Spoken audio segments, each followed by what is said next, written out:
దేవునికి స్తోత్రం చెల్లిద్దాం. హల్లెలూయా.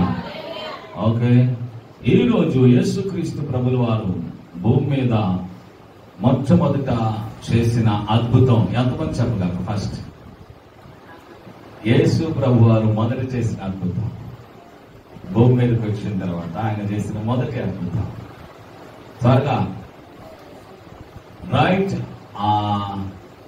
యోహాను సువార్త 2వ అధ్యాయం, యోహాను సువార్త 2వ అధ్యాయము 11వ వచనం. గలిలయ అనేటువంటి ఆ ప్రాంతంలో కానా అనే ఊరిలో యేసు ఈ మొదటి సూచక క్రియ చేసి తన మహిమను బయలుపరిచాను. అందువలన ఆయన శిష్యులను ఆయన యందు విశ్వాసమును ఉంచగలిగారు. జాగ్రత్తగా వింటారు. ఇప్పుడు యేసుక్రీస్తు ప్రభుల వారు గలిలయ ప్రాంతంలో కానా అనే ఊరిలో మొదట సూచక్రియ చేయడం వల్ల శిష్యులకు విశ్వాసం ఉంచాలి. ఆయన చెప్పే ప్రతి మాట మీద విశ్వాసం ఉంచాలి. ఆయన వెళ్ళమన్న ప్రతి పని మీద, చేయమన్న ప్రతి పని మీద విశ్వాసం ఉంచాలి. ఆయన ఆజ్ఞాపించిన ప్రతి ఆజ్ఞ మీద విశ్వాసం ఉంచాలి. ఆయన చెప్పిన ప్రతి దాని మీద విశ్వాసం ఉంచాలి. ఆయన నోటి మాట మీద విశ్వాసం ఉంచాలి అనే కాన్ఫిడెన్స్ లెవెల్ వారిలో బహుబలముగా ఉత్పన్నమవుతా ఉంది. ఎప్పుడంటే యేసు ప్రభు వారు చేసిన మొదట సూచక్రియ చూచిన వెంటనే. ఏంటి ఆ మొదటి సూచక్రియ? ఎందుకు విశ్వాసాన్ని అభివృద్ధి పరుచుకోవాలి అనేటువంటి మనసు తనతో జీవిస్తున్న, తనను వెంబడిస్తున్న, తనను ఫాలో అవుతున్న యేసు అనుచరులకు ఎందుకు విశ్వాసము బలం తెచ్చుకోవాలి, విశ్వాసంలో బలాన్ని పెంచుకోవాలి అనే ఆలోచన వచ్చిందంటే సూచక క్రియ చూడడం వల్ల. మనం కూడా యేసుక్రీస్తు ప్రభుని వారిని విశ్వసించాలి అంటే ఏదో ఒక సూచక్రియ మనకు జరగాలి. మీరేమీ అనుకోవద్దు, ఈ 40 రోజుల్లో మీరు తప్పకుండా ఒక సూచక్రియ మీ జీవితంలో చూడబోతున్నారు. చప్పట్లు కొడతారా? రైతులా నమ్మండి, విశ్వాసం ఉంచండి. శిష్యులు విశ్వాసాన్ని అభివృద్ధి పరుచుకున్నారు. వారి విశ్వాసం యేసు ప్రభు వారు చేసిన మొదటి సూచక్రియ ద్వారా వారు యేసునందు విశ్వాసం ఉంచారు. ఏంటి ఆయన చేసిన మొదటి సూచక్రియ అంటే ప్రకృతి మీద, ప్రకృతి సంబంధమైన ఆ వాటర్ మీద, ప్రకృతి సంబంధమైన నీటి మీద దేవుడు అద్భుతమైనటువంటి విజయాన్ని సాధించాడు. ఎలా చూద్దాం రండి. 2వ అధ్యాయము 3వ వాక్యం చూడండి. ద్రాక్షారసము అయిపోయినప్పుడు, మొదటి మాట అయిపోవుట, ఖాళీ అయిపోవుట. దీనిని మన జీవితానికి వర్తించుకోండి. కొంతమందికి ఆశలు అడిగట్టిపోతాయి. అయిపోయింది, ఇంకా హోప్స్ లేవు వాళ్ళ మీద, వాళ్ళకి లేవి ఆశలు. జరుగుతాది, మేలు జరుగుతాది అని ఆశ ఉండేది గతంలో, కానీ ఇంకా ఆశలు లేవు, కోల్పోయారు. పూర్తిగా అయిపోయింది. ఏదో పాస్టర్ గారు చెప్తారేమో, వాళ్ళు చెప్పినప్పుడు కొట్టడమే కానీ ఇది జరిగేది కాదు, నెరవేరేది కాదు. చాలా మందికి ఆశలు చచ్చిపోతూ ఉంటాయి. పూర్తిగా అయిపోయింది. ఇంకా ఆశించడం అనేది పూర్తిగా వారి జీవితంలో లేకుండా పోయింది. ఇది దేవుడి వల్ల ఏదో కాదో డౌట్లతో ఉంటారు, ఇది జరుగుద్దో లేదో డౌట్లతో ఉంటారు. పూర్తిగా ఆశలు విఫలమైపోయిన పరిస్థితి, అన్ని ఖాళీ అయిపోయిన పరిస్థితి. ఇక మన జీవితానికి ఏదైనా ఒకటి అన్వయించుకోవాలి అనుకున్నప్పుడు నీ ఇంట్లో చాలా అయిపోతూ ఉన్నాయి. కొంతమందికి నెల సరుకులు అయిపోతూ ఉంటాయి. స్తోత్రం చెప్పండి ఒకసారి. హల్లెలూయా. నెల సరుకులు కొన్ని గృహాలు అయిపోతూ ఉంటాయి. కొంతమంది గృహాల్లో రోజువారీ సరుకులు అయిపోతూ ఉంటాయి. కొంతమంది గుడారములో దాదాపుగా బైబిల్లో మనం చూస్తే తినే తిండి, ఆ బియ్యం, ఆ నూనె అయిపోయిన కుటుంబాలు ఉన్నాయి. చాలా కుటుంబాల్లో బైబిల్లో మనకు ఎదురుగా కనబడతాయి. కొన్ని కుటుంబాల్లో నీళ్లు అయిపోయిన పరిస్థితి ఉంటుంది. ఇక్కడ పెళ్లిలో ద్రాక్షరసం అయిపోయింది, ఈ వివాహంలో ద్రాక్షరసం అయిపోయింది. ఈరోజు నిన్నొక ప్రశ్న అడగాలి, నీ ఇంట్లో ఏమైపోయాయి? నీకు తెలుసు కదా, చెప్తే నలుగురిలో చులకనవుతావని కదా. అయితే యేసుక్రీస్తు ప్రభువు వారు ఎప్పుడూ నిన్ను ప్రశ్నించడం లేదు. నీ మనసులోనికి తెచ్చుకో. ఈ రాత్రి నీ ఇంట్లో ఏమైపోయిందో ఈరోజు అయిపోయిన దాన్ని చేత పట్టుకొని ఉంటావు. ఈరోజు రాత్రి నీ ఇంట్లో ఏమైపోయి ఉన్నాయో వాటిని మనసులోకి తెచ్చుకో. జస్ట్ అలా మనసులో అలా దాన్ని స్థిరంగా ఉంచు. ఈరోజు రాత్రి దాన్ని అద్భుతం చేస్తాడు దేవుడు. Praise the Lord. హల్లెలూయా. అయ్యా, నా ఇంట్లో బియ్యం అయిపోయాయి, అయ్యా నా ఇంట్లో నూనె అయిపోయింది, మా ఇంట్లో పేస్ట్ అయిపోయింది, మా ఇంట్లో సరుకులు అయిపోయాయి. ఏమైపోయాయో తల్లి, సింపుల్ విషయాలు అనుకుంటున్నారు మీరు. ఈ సింపుల్ విషయాలే రానున్న రోజుల్లో మీ జీవితంలో అద్భుతాలు చేయబోతా ఉన్నాయి. Praise the Lord. ఇక్కడ ద్రాక్షరసము అయిపోయినప్పుడు మనకు బాగా గుర్తుండేది ఏంటంటే, దీపం ఉన్నప్పుడే ఇల్లు చక్కబెట్టుకోవాలి కదా. కాస్తో కోస్తో ఉన్నప్పుడే మిగతా సరుకులు తెచ్చిపెట్టుకోవాలి కదా. అవును కదా. అయిపోతున్నాయి అనుకున్నప్పుడే తెచ్చుకుంటాం. ఇంకా 2 రోజులకు ఉన్నాయి అనుకున్నప్పుడే రైస్ బ్యాగ్ తెచ్చి ఇంట్లో పెట్టుకుంటాం. ఉన్నారా లేదా? ఇలానే చేస్తారా కదా. గ్యాస్ అయిపోయింది, అప్పుడు పరిగెత్తారా గ్యాస్ కంపెనీ దగ్గరికి.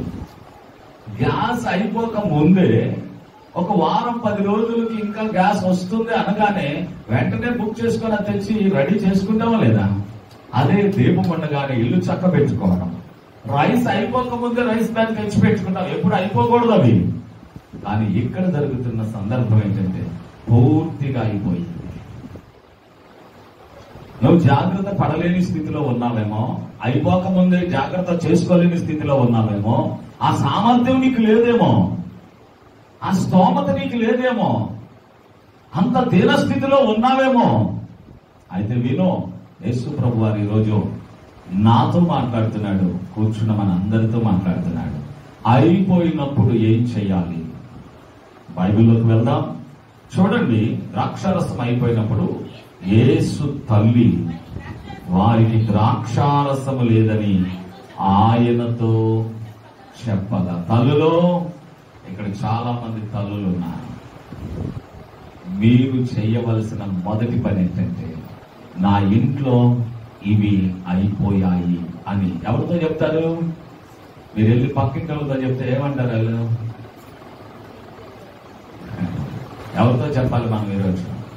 ప్రతి తల్లి ఈరోజు నేర్చుకోండి, మన అక్కర తీర్చగలిగిన వాడు ఒకే ఒక్కడు, ప్రభువైన యేసుక్రీస్తు. Praise the Lord. ఆయనతో ఈ రాత్రి మనం చెప్తాం. ఏది అయిపోయిందో అదే స్పష్టంగా చెప్పండి. నీకే స్పష్టత లేకపోతే నీ జవాబు స్పష్టంగా నీ దగ్గరకు రాదండి. నువ్వు కావలసిన దాన్ని స్పష్టంగా ప్రభుతో చెప్పు. అది చిన్నదా పెద్దదా తర్వాత మ్యాటర్. ప్రతి దానిని స్పష్టమైన పదాలతో నువ్వు దేవుని దగ్గర పలుకు, సిగ్గుపడవద్దు. ఏదైపోయిందో దాని గురించి మాట్లాడేసయ్యా. యేసయ్యా, నాకు ఇది అయిపోయింది, నాకు ఇది కొరతగా ఉంది. ఈరోజు నేను నీకు చెప్పుకుంటున్నా, నాకు నీవు తప్ప ఆధారం లేదు, నీవు తప్ప ఈ సమస్యను తొలగించేవారు లేరు అని ఎవరితో చెప్దాం? మన ఇంటి యజమాని, మన ప్రభు అయిన యేసయ్య, ఆయనతో చెప్తాం.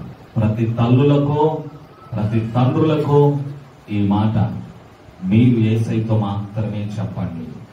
ఎందుకు యేసయ్యతో మాత్రమే చెప్పండి అంటున్నానంటే, మీరు ఎవరితో చెప్పినా చులకనవుతారు, ఎవరితో చెప్పినా ఎంతైపోతారు, ఎవరితో చెప్పినా తేలికైపోతారు, ఎవరితో చెప్పినా ఎగతాళి పాలైపోతారు. మనిషిలో ఒకవేళ ఈరోజు నీకు సహాయం చేయొచ్చు, మరొక సమయం వచ్చినప్పుడు నేను ఇస్తే కానీ వాడికి దిక్కు లేదు, నేను పెట్టేదాకా ఆవిడకు గతి లేదు అనే పదం వాడతాను. కానీ యేసయ్యకు చెప్పండి, ఆయన ఎన్నడూ మీ మాటను బజారుకు తీసుకుని వెళ్ళడం, దింపి పడవడం, ఎత్తి పడవడం. ఆయన ఒక చేతితో నీకు సహాయం చేస్తే అది మరో చేతికి కూడా తెలియనంత సహాయం చేస్తాడు. దేవునికి మహిమ కలుగునుగా. ఓ తల్లులో మీరెవరితో చెప్తారు? యేసయ్యతో చెప్పండి. ఏమైపోయిందో అది యేసయ్యతో చెప్పండి. ఇకపోతే మొదట్లో మీ భార్యాభర్తల ప్రేమ కొండ నిండా ఉన్నట్టు, గుండెల నిండా భార్యాభర్తల మధ్య ప్రేమ ఉంది. ఎవరు బాధపడక్కర్లేదు. ఒకవేళ ఆ ప్రేమ పూర్తిగా తరిగిపోయి ఇప్పుడు ఒకరికి ఒకరు ఎగ్గేమంటే తెగ్గేమన్నట్టుగా ఉన్నారేమో. వారి హృదయాల్లో ఉన్న ప్రేమ పూర్తిగా క్లోజ్ అయిపోయిందేమో. చెప్పండి యేసయ్యతో, మరొకరితో చెప్పకు. మా ఆయన ఇట్లా, మా ఆవిడ ఇట్లా అని ఆరితో వీరితో చెప్పొద్దు, చులకనైపోతాం. నువ్వు చెప్పుకోగలిగిన ఒకే ఒక వ్యక్తి ప్రభు అయిన యేసుక్రీస్తు. అది ఏ విషయమైనా కానీ ఈరోజు రాత్రి నువ్వు తెలుసుకోవాలి. తల్లి, తండ్రి, ఈరోజు ఖచ్చితంగా తెలుసుకోండి. మన ఇంట్లో ఏది కొరతగా ఉంటే అది యేసయ్యకు మాత్రమే చెప్పాలి. మూడవ విషయాన్ని చూడండి. అదేంటో చూడండి. మూడవ విషయం ఏంటంటే, యేసు ఆమెతో, అమ్మా, నాతో నీకేం పని? నా సమయం ఇంకనో రాలేదు అని అన్నాడు. ఈ మాట మాట్లాడినప్పుడు ఆయన ఒక కన్న తల్లితో మాట్లాడినట్లుగా. మీకు ఈ మాటను బలపరచడానికి ఇదే యోహాను సువార్తలో ఒక మాట చూపిస్తాను మీకు. 7వ అధ్యాయంలో మొదటి నుంచి కొన్ని మాటలు మీరు చూడగలిగితే, అటు తరువాత యూదులు ఆయనను చంపాలని వెతుకుతూ ఉన్నందున యేసు యూదయలో సంచరించనొల్లక గలిలయలో సంచరిస్తా ఉన్నాడు. యూదుల పర్ణశాలల పండుగ సమీపించింది కాబట్టి ఆయన సహోదరులు ఆయనను చూసి, నీవు చేయుచున్న క్రియలో నీ శిష్యులను చూసేటట్లుగా ఈ స్థలం విడిచి యూదయాకు వెళ్ళొచ్చు కదా. బహిరంగమున అంగీకరింపబడకోరు వాడు ఎవడనో తన పనిని రహస్యంగా జరిగించడు. నీవు ఈ కార్యములు చేయుచున్న ఎడల నిన్ను నీవు లోకానికి కనపరుచుకో. చూడండి, శరీర సంబంధమైన ఆలోచనలు. తోడబుట్టిన యేసు ప్రభు తర్వాత పుట్టిన వాళ్ళు సహోదరులు ఉన్నారు యేసు ప్రభు వారికి. వారు అంటున్నారు, నువ్వు ఇన్ని అద్భుతాలు చేసేవాడివి, ఇన్ని సూచక్రియలు చేసేవాడివి, వెళ్ళు యోదయాకు వెళ్ళు. గలిలయలో ఎందుకు? యోదయాకు వెళ్ళి నువ్వు చేస్తున్న సూచక్రియలు నీ శిష్యులు చూసి నిన్ను మహిమపరిచి నీ పేరు గొప్ప చేసి నిన్ను చాటింపు చేస్తారు. నువ్వేంటి రహస్యంగా చేస్తావు? సీక్రెట్ గా చేస్తావేంది నువ్వు చేసే అద్భుతాలు? చాలా సార్లు యేసు ప్రభు వారు అంటాడు, ఈ పని ఎవరితో మీరు చెప్పబాకండి. నేను ఇలా చేశానని, ఇంత ఆశ్చర్యకార్యం జరిగిందని నా పేరు టామ్ మీరు చేయబాకండి అంటాడు యేసు ప్రభు. ఆయన తమ్ముళ్ళు అంటారు, ఏయ్యా, నువ్వు ఇన్ని అద్భుతాలు చేస్తున్నావు, నీ పేరు గొప్పగా ఊరేగించబడాలి, నువ్వు గణపరచబడాలి, ఊరు వాడ నీ పేరు వ్యాపించాలి, పాకిపోవాలంటే వెళ్ళి బహిరంగంగా చెయ్యయ్యా, ఎందుకు రహస్యంగా చేస్తున్నావు అని అన్నారు. ఎవరన్నారు ఆయన్ని? సొంత తోడబుట్టిన వాళ్ళే అన్నారు. చూడండి తర్వాత మాట 5వ వచనం, ఆయన సహోదరులైనను ఆయన యందు విశ్వాసం ఉంచలేదు. అందుకు యేసు అంటాడు, నా సమయం ఇంకనో రాలేదు. మీ సమయము ఎల్లప్పుడూ సిద్ధంగానే ఉంది. మీ పనులు ఎప్పుడూ ఉండేవే, నా పనికి ఇంకా సమయము రాలేదు అంటున్నాడు. మనం చేస్తే పనులు ఎలా ఉంటాయి? ఇప్పుడు నేను తీసుకొస్తున్న ఒక అద్భుతమైన సంఘటన ఏ మానవుడైనా ఎప్పుడైనా ప్రపంచంలో చెయ్యగలిగాడేమో మీరు వెతికితే అప్పటి నుంచి ఇప్పటి వరకు ఎవ్వరూ యేసు ప్రభు చేసిన ఈ మొదటి అద్భుతం ఇంతవరకు ఎవరు భూమి మీద పుట్టిన వారెవరు చెయ్యలేదు. మీ సమయం ఎప్పుడు మీతోనే ఉంటుంది. మీరు ఎప్పుడు మీ పనులు మీరు చేసుకుంటూనే ఉంటారు, మీ కార్యక్రమాల్లో మీరు ఉంటూనే ఉంటారు, మీ సమయాన్ని వెలబుచ్చుకుంటూనే ఉంటారు, మీరు చేస్తూనే ఉంటారు, మీరు త్రాగుతూనే ఉంటారు, మీరు తింటూనే ఉంటారు. మరలా మరలా మరలా మీకు దాహం అవుతుంది, మరలా మరలా మరలా మీకు ఆకలి అవుతుంది. కానీ నేను ఇచ్చేవి స్వీకరిస్తే మరెన్నడూ మీకు దప్పిక కొనాలి. చప్పట్లు పెట్టలేవు. నేను చేస్తే అలా ఉంటుంది. యేసు ప్రభు అంటున్నాడు, ఆయన చేస్తే ఎవడు చేయలేడు అంత గొప్ప కార్యం. ఇప్పుడు రండి ఎక్కడికు, నా సమయం ఇంకా రాలేదమ్మా అని అంటూనే ఆయన అందరి వైపు చూసినప్పుడు తల్లి అంటుంది, అందరినీ చూసి, తల్లి, ఓ తల్లి, నువ్వు చేయాల్సిన పని ఏంటో తెలుసా? నీ ఇంట్లో అయిపోయిన ప్రతి పని యేసు ప్రభువారు ఏం చెయ్యమంటాడో అదే చెయ్యి అని చెప్పను. నువ్వు నీ ఇంట్లో వారికి ఏం చెప్పాలో తెలుసా? ఓ తల్లి, యేసయ్య ఏం చెప్తాడో అది చెయ్యి. ఆయన మీతో చెప్పినది చెయ్యండి. నీ భర్త అయినా, నీ పిల్లలైనా, నీ తోడబుట్టిన వారైనా, నీ బంధువులైనా, నీ కొలీగ్స్, మరి ఎవరైనా నీవు చెప్పాల్సిన అద్భుతమైన సలహా ఏంటంటే, యేసయ్య ఏం చెప్పాడో అదే చెయ్యండి అని చెప్పండి. అందులో మంత్రి గారు చెప్పింది చేయండి, లాయర్ గారు చెప్పింది చేయండి, ఈ సంఘ పెద్ద చెప్పింది చేయండి, కుల పెద్ద చెప్పింది చెయ్యండి, మన నలుగురిలో ఉన్నాడు కదా పెద్ద దిక్కు, ఆయన చెప్పింది చేయండి. ఇవి పక్కన పెట్టండి. ఈ రోజు నుంచి మీరు ఎవరితోనైనా ఏదైనా చెప్పాలనుకుంటే ఈ మాటే చెప్పండి. ఏ మాట? యేసు ప్రభువారు ఏం చెయ్యమన్నారో అది చెయ్యండి. Praise the lord.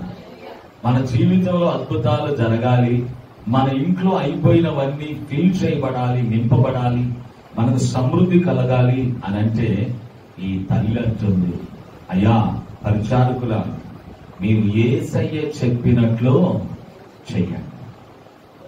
మీరు మీతో ఉన్న వారితో ఆ మాటే చెప్పండి. నీ భర్తతోనైనా, ఏమండి యేసయ్య ఏం చెప్పాడు అదే చేద్దాం, అదే చెయ్యండి చెప్పండి సంతోషంగా. యేసు మాట అందరి జీవితాలను మార్చేస్తున్నాడు. యేసయ్య ఏమంటాడు? సహించు అంటాడు. నువ్వు నీ భర్తతో అదే చెప్పు, నువ్వు కూడా అదే చెయ్యి. నువ్వేమో గయ్యమంటూ లెగుతూ నీ భర్తనేమో సహించు అంటే అతడు విందవు. మనం యేసయ్య ఏం చెప్పాడో అదే చేద్దాం. ఇదే మాట బైబిల్లో ఒక ప్రవక్త ఒక స్త్రీతో మాట్లాడినట్లుగా నాకు గుర్తు. రాజుల మొదటి గ్రంథం 17వ అధ్యాయం. రాజుల మొదటి గ్రంథం 17వ అధ్యాయంలో 17వ అధ్యాయం 13వ వచనం. అప్పుడు ఏలియా ఆమెతో ఇట్లానే, భయపడవద్దు, వెళ్ళు, ఇంటికి వెళ్ళి నేనేం చెప్పానో అది చెప్పినట్లుగా చెయ్యి. నేనేదైతే చెప్పానో అది దేవుని మాట. దైవజనుడు అంటున్నాడు, నాకు లేదయ్యా. చూడండి ఆ 10 వచనాల్లో 12వ వచనంలో, అందుకు ఆమె 11వ వచనం, ఆమె నీళ్లు తేబోతుండగా అతడు ఆమెను మరలా పిలిచి, నాకు ఒక రొట్టె ముక్కలు నీ చేతితో తీసుకొని రమ్మని చెప్పాను. అందుకు ఆమె, నీ దేవుడైన యెహోవా జీవము తోడు, తొట్టిలో పట్టెడు పిండియు బుడ్డిలో కొంచెము నూనెయు నా యొద్ద ఉన్నదే కానీ అప్పం ఒకటైననో లేదు. ఇక అయిపోయింది, నా దగ్గర లేదు. అప్పుడు దైవజనుడు అంటాడు, చెప్పినట్లు చెయ్యి. నీకు అప్పములు లేవంటున్నావుగా, చెప్పినట్లు చేస్తే నీ కరువు దినాలన్నీ లేదు అనే మాట నీ నోటికి రానివ్వకుండా దేవుడు చేస్తాడు. చప్పట్లు కూడా దేవుడు. ఈరోజు లేవు అన్నా, ఏ తల్లి అయినా ఏ సహోదరుడైనా ఏ స్థితిలో ఉన్నారో మీకు తెలుసు. ఆహారపు లేమితో లేని వారు చాలా తక్కువ మంది కావచ్చు. ఇంకా ప్రేమ కొరతైన వారు చాలా మంది ఉన్నారు. సమాధానం లేని వారు చాలా మంది ఉన్నారు.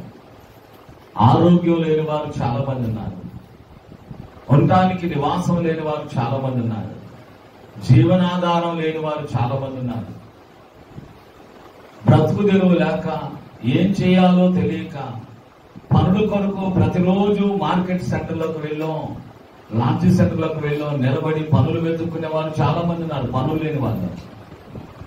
తల్లులు వినండి, ఈరోజు నువ్వు లేవు అన్నావు కదా, లేదు అన్నావు కదా, అయితే యేసయ్య చెప్పినట్టు చేయి.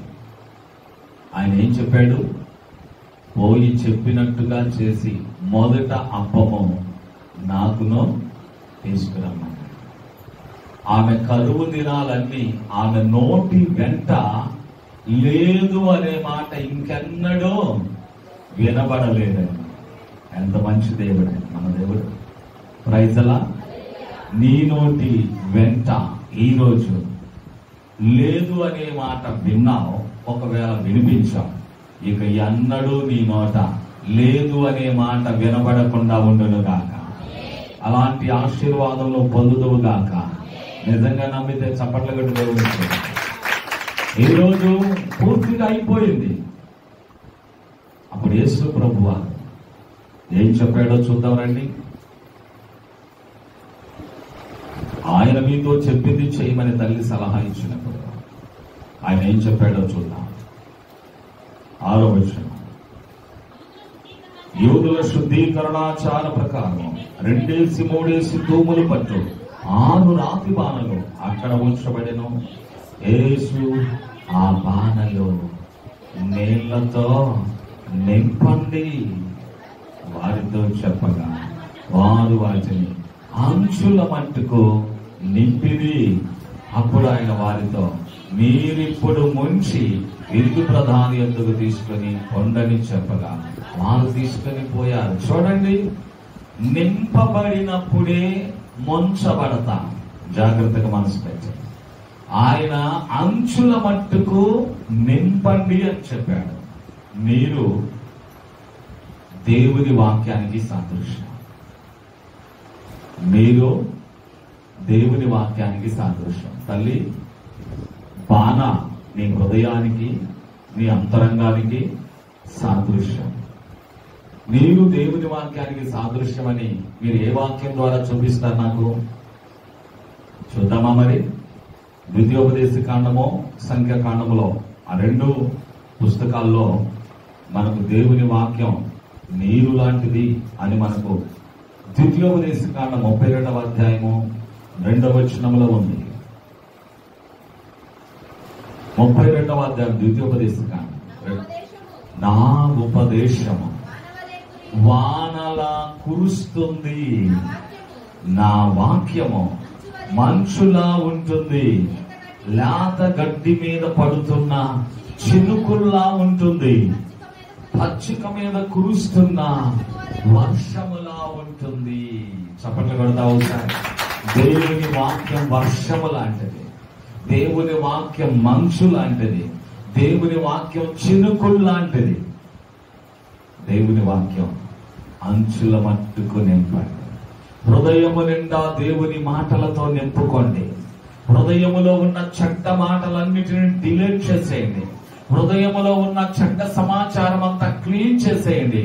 హృదయములో ఉన్న చెడు భావాలను తొలగించేసేయండి. రాత్రి మీ హృదయము నిండా అంచుల మట్టుకు దేవుని మాటలతో మీ హృదయం నింపబడును గాక. నింపబడక ముందు ముంచలేము నిన్ను. నింపబడిన తర్వాత అంటున్నాడు ప్రభు, ఇప్పుడు ముంచి ఏ ఇంట్లో లేదు అనే మాట వినబడిందో ఆ ఇంటి యజమానికి చూపండి అన్నాడు. అంచుల మట్టుకు నింపబడిన ఆ నీళ్లను ముంచి తీసుకువెళ్లారు. తీసుకువెళ్లి ప్రధాని దగ్గరికి వెళ్ళగానే, విందు ప్రధాని దగ్గరికి వెళ్ళగానే ఏం జరిగింది చూడండి మరలా ఒకసారి. ఎక్కడ నుండి వచ్చిందో ఆ నీళ్లు ముంచి తీసుకొని పోయిన పరిచారకులకే తెలిసింది, కానీ విందు ప్రధానికి తెలియకపోయిన గనుక ద్రాక్షారసమైన ఆ నీళ్లు రుచి చూచినప్పుడు ఆ విందు ప్రధాని పెండ్లి కుమారుణ్ణి పిలిచాడు. ప్రతివాడు మొదట మంచి ద్రాక్షారసం పోస్తాడు, జనులు మత్తుగా ఉన్నప్పుడు జబ్బు రసం పోస్తారు. ఇది జనం యొక్క స్వభావం. జనం ఏం చేస్తారు, మొదట్లో చిక్కగా టీ పెడతారు. ఎవరిని అంటలేదు. ఇక్కడ హోటల్ పెట్టారనుకో, జనాన్ని అలవాటు చేసుకోవాలనుకున్నారనుకో, టీ ఎలా పెడతారు హోటల్లో, టీ క్యాంటీన్లలో రేటు తక్కువ పెడతారు, క్వాంటిటీ అందులో చక్కగా చిక్కగా పెడతారు. ఏమి రుచిని చూపిస్తారో, వెళ్తే అక్కడ బాగుంటారా టీ అనిపిస్తారు. ఇక రాను రాను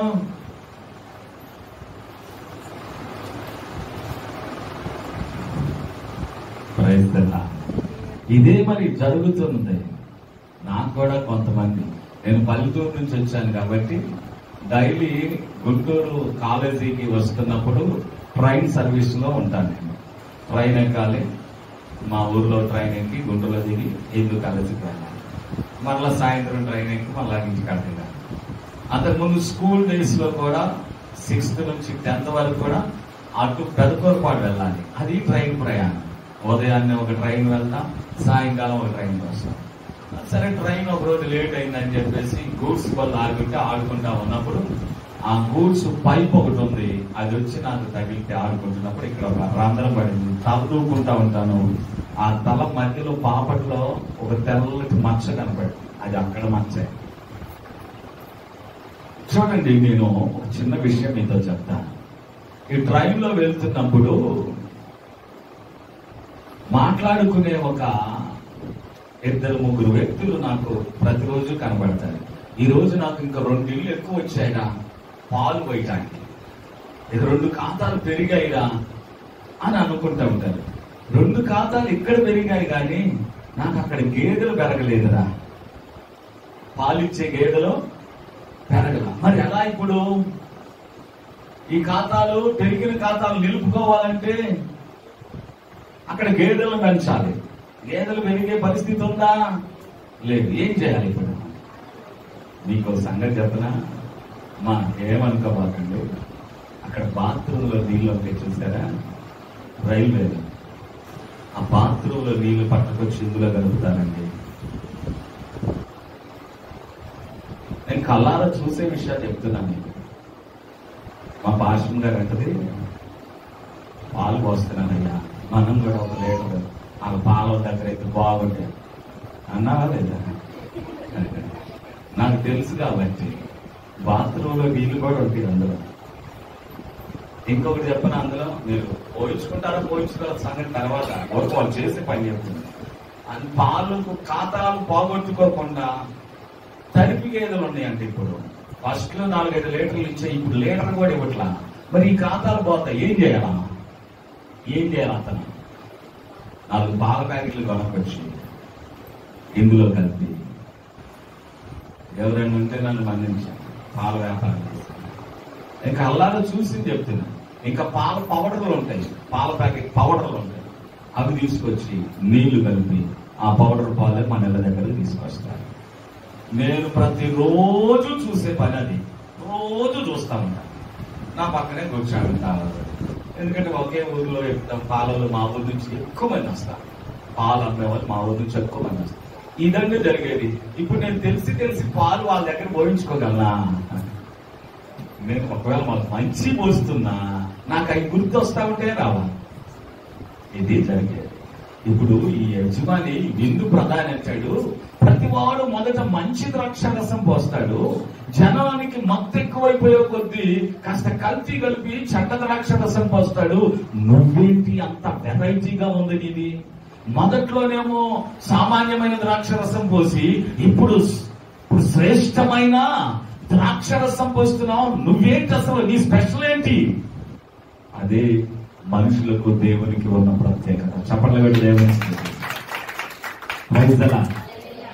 దేవుడు చేస్తే నీవు చేసిన దానికంటే శ్రేష్టమైందే చేస్తాడు. మొదట్లో వారికి ఏం టేస్ట్ గా ఉంది. అసలు ప్రధాని ఎవరు? ప్రధాని అంటే ఇప్పుడు ఫంక్షన్ ని కాంట్రాక్ట్ తీసుకుంటారే వాళ్ళు ప్రధాని. పెళ్లి కొడుకు దగ్గరకు వచ్చి అన్నాడు, ఇదేంటయ్యా మొదట్లో ఇలాంటిది, తర్వాత నువ్వు ఎలా చేసావు అని అడుగుతున్నాడు. దీనిలో ఒక సత్యం చెప్పాలి. మొదట మనం చేసేది, మనం ఎంత బాగా చేయాలి. ఒక్కొక్కరు ఈ రోజు ఏదన్నా ఫంక్షన్ లో క్యాటరింగ్ కానీ మరి ఏదైనా చేయాలంటే రాజీ పట్టలేదండి. ఆ రాజీ పడకుండా ఏం చెప్తారో తెలుసా? నేను ఏర్పాటు చేసిన ప్లేట్ ఎంత అనుకున్నా, 400, 450, 600 ఒక్కొక్క ప్లేటు రేటు. అది చెప్పుకోవడం వల్ల ఘనత వస్తుంది. అమ్మో అంత రేటు పెట్టి మీరు విందు చేశారా, ఒక్కొక్క ప్లేట్కి 500-600 ఖర్చు పెట్టారా, దానివల్ల కొంత ఘనత. మనం దాన్ని నేను తప్పు పట్టడం లేదు. అలాగా మనం బాగా బాగా చేయాలనుకుంటాం. కానీ నువ్వు బాగా బాగా ఇంకా బాగా చేసినా యేసయ్య చేసేది మిమ్మల్ని మించే చేస్తాడు. చప్పట్లు గట్టిగా పెట్టండి. Praise the Lord. నువ్వు మొదట చేసిన దానికి ఇప్పుడు చూస్తున్న దానికి మరీ శ్రేష్టమైనది చేశావు, మరీ ఉన్నతంగా ఉంది, మరీ గొప్పగా ఉంది అంటూ ఆ ప్రధాని అక్కడ మాట్లాడుతూ ఉన్నాడు. చూద్దాం రండి ఇప్పుడు ఆ విషయం ఏం జరిగిందో చూద్దాం. 10వ వచనం, ప్రతివాడు మొదట మంచి ద్రాక్షరసము పోసి జనులు మంతుగా ఉన్నప్పుడు జబ్బు రసం పోయిన, నువ్వైతే ఇది వరకు మంచి ద్రాక్షరసం ఉంచుకొని ఉన్నావని అతనితో చెప్పాను. గలిలయలోని కానాలో ఈ మొదట సూచక్రియ యేసయ్య చేయడం ద్వారా ఆయన తన మహిమను బయలుపరిచాడు. ఈరోజు నీ ఒక తీర్మానం తీసుకో.